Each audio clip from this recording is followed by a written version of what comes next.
Hello everyone. 2021 has been a very difficult year for all those people who want to get the Canadian PR. And even when RCC starts issuing the FSW draws, it's not going to be easy because the cutoff scores are going to be very high. Even throughout this year, multiple PNP draws have been conducted, and also PNP specific express entry draws have never stopped. So it won't be wrong to say that if you have got a PNP nomination, it's a sure shot ticket to Canada. So in this video, we'll see the different streams of different PNPs where you don't need a job offer. I know getting a job offer from Canada while you're in your home country is very difficult. So that's why I've made this video to talk only about those PNP streams where you can actually get a PNP without having a job offer. Let's get started. So this is a map of Canada and you see different provinces and territories marked over there. All of them have their own PNP programs, but not all of them offer PNP nominations without a job offer. So in this video we'll talk only about those PNP programs and their streams which offer nominations without a job offer. So let's get started with number 1, which is Ontario, and of course we have Ontario Immigrant Nominee Program, OINP. Now under OINP there are multiple streams, but we are going to talk only about Human Capital Priority Stream because this is the one that offers a PNP nomination without a job offer. Now under HCP stream there are two different categories, one for Federal Skilled Worker Program, the other one for Canadian Experience Class. To be eligible for either of them, you need to have an express entry profile. A unique thing about it is that candidates may not apply directly to this stream. Instead, they must first receive an NOI from the OINP based on their express entry profile. Selected candidates just have 45 calendar days to apply to the OINP under the stream. If the application is approved, candidates will be notified of their nomination by OINP, which they can accept and use to apply to IRCC for their Canadian PR. So again, just to make it very clear, you cannot apply for any of these streams from your own. Ontario will individually pick your profiles and send you notifications. Very important thing to note here is that when you're creating your express entry profile, you have to select either Ontario or all provinces and territories. I would suggest you select all provinces and territories so that you can express your interest for other provinces as well. Okay, a couple of years ago, Ontario introduced OINP HCP tech draws as well, which is for specific NOC codes from the tech world.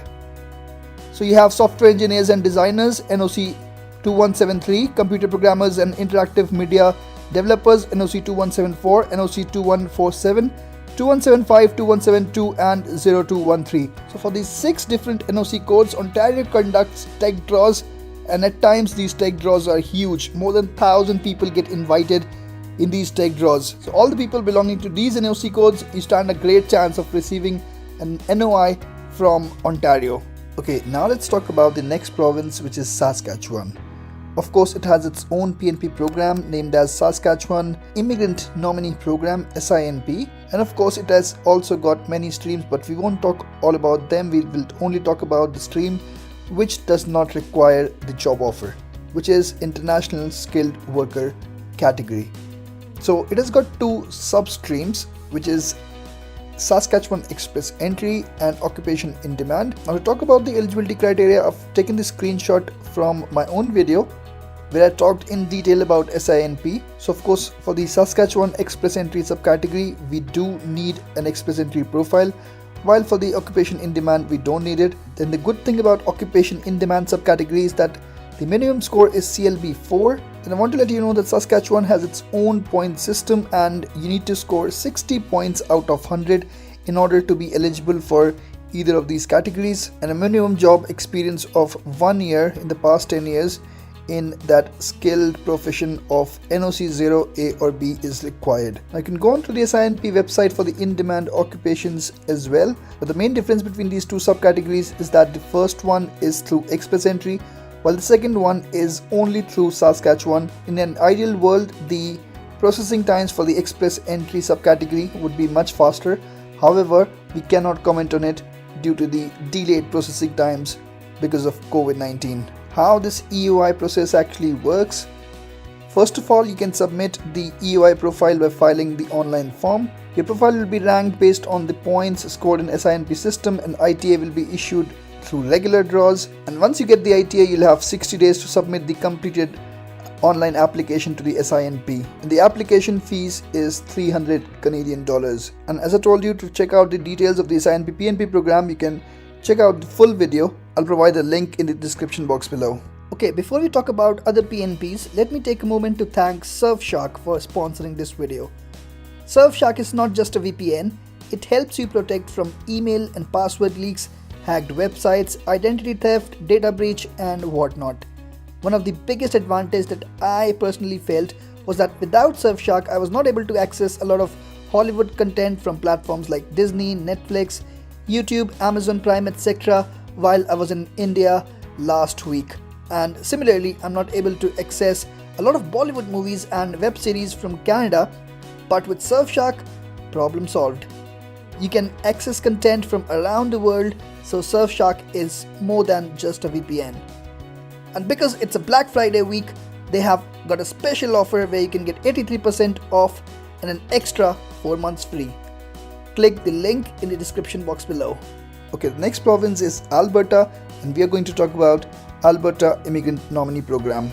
And we are going to talk about the AINP's Express Entry Stream, which allows Alberta to nominate limited number of eligible candidates from the Government of Canada's Express Entry Pool. Now again, just like OINP's HCP draw, you cannot apply for it.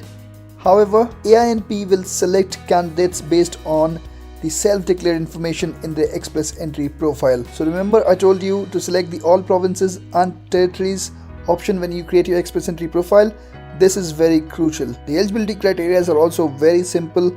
You can go on to the detailed video for the AINP and you can check out its details. And talking about the process, it is very similar to what we discussed in the case of Ontario. First of all, Alberta will pick your profile from the Express Entry pool and they will send a notification of interest letter to the eligible candidates. Once you've got that letter, you have to submit the documents, and once you've received the provincial nomination, then you can go on to apply it through the federal government's Express Entry system. Okay, now let's talk about another famous PNP program, which is from Manitoba, the Manitoba PNP program. So we'll not talk about all the streams, all the categories. We'll only talk about the skilled workers overseas category, because this is the one where the job offer is not required, but it has got another condition. Let's talk about that.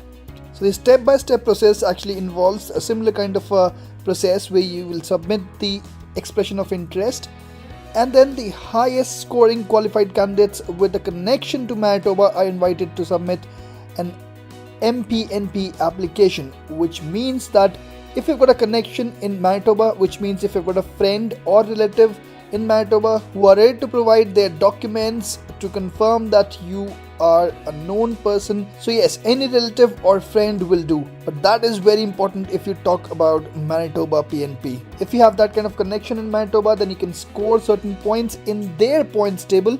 I'm not talking about the Express Entry points table, in their own points table, and in their regular draws you can get an invitation. You'll get 60 days time to submit a completed application with the required documents, and following a thorough assessment, the MPNP nominates successful candidates to make a separate application to the Government of Canada for the Canadian PR through the Express Entry system. Now again, I've made a separate video for all of these different PNP programs. If you want, you can go through that in detail. I know there won't be many people who would have connections in Manitoba, so I don't want to get into too much detail, or this video is going to be very lengthy. So without wasting any more time, I'll move to other province, which is Prince Edward Island. This is a very small province, but still it has got its own PNP program with quite a few PNP streams, but we'll talk only about PEI PNP Express Entry. The eligibility criteria says that to be eligible for the nomination, you must meet one of the requirements of one of the federal economic immigration programs, whether it is FSW, FSTC, or a Canadian Experience Class, that is CEC. Of course, you should have your Express Entry profile created. There are two different pathways, for one of which you actually need a job offer, but for the other pathway, you don't need a job offer. So that is the pathway that we want to refer in this video. Yes, it is mentioned in their website that priorities would be given to the applicants that are living and working in PEI, but it's not an eligibility criteria. Even if you're living or working outside of Canada, and even if you don't have a job offer, you would still be eligible. To go through the PEI points table in detail and also the step-by-step process, I'll provide the link to the video where I have explained in very much detail about all of that. You can go through that video as well. Alright guys, towards the last I want to talk about Quebec, because Quebec hasn't got its own PNP program. The name is not PNP, it's not a provincial nomination program, it has got its own immigration program. So we'll talk about the regular skilled worker program, which can actually get you a nomination and you can get the PR without the job offer. So it's very important to understand that this one is different from the express entry. Also, few years ago it was a first come first serve basis kind of a program, but now it's different. Now you can create your profile in the ARIMA portal. So the selection is made on the basis of a selection grid. Just like the other provinces, Quebec has its own points table, and based on various factors you'll be getting certain points. Many people think that for Quebec, French proficiency is mandatory, but that's not the case. Even if you have English proficiency, then you can still be eligible. But definitely if you have French proficiency, then you would definitely get more points and your chances of getting the PR through this program would be much higher. Talking about the process, first of all, a very important thing to note here is that for English, only IELTS is accepted, CELPIP is not accepted, but for French there are various other tests which are accepted. Just like the other provinces, you have to create an expression of interest profile in their portal. Based on your score and the labour market needs of the province, you'll get the invitation and you would have 3 months time to complete your application. Here you would need to submit the documents and the processing times might be more than 1 year because of COVID-19. Now once you've got the CSQ, which is Quebec Selection Certificate, just like the provincial nomination, just the names are different, then you can apply to the federal government for the Canadian permanent residency. And there you have to submit the medical test reports and the police clearance certificates. The Canadian government won't assess your human capital or economic credentials. Again, there's a separate video for this. I'll provide the link to all those videos in the description box below. If you're interested, you can check it out. Okay guys, that's it for this video. I really hope that the information provided in this video would be helpful for you. I really wanted to make this video to help all those people out who have been struggling to get a PNP nomination. You have to watch 10-12 videos to understand which province are you actually interested in or where you might be eligible. But in this one video, you can get to know about a lot of details of those PNP programs which you might be able to qualify, which can definitely help you to get the Canadian PR.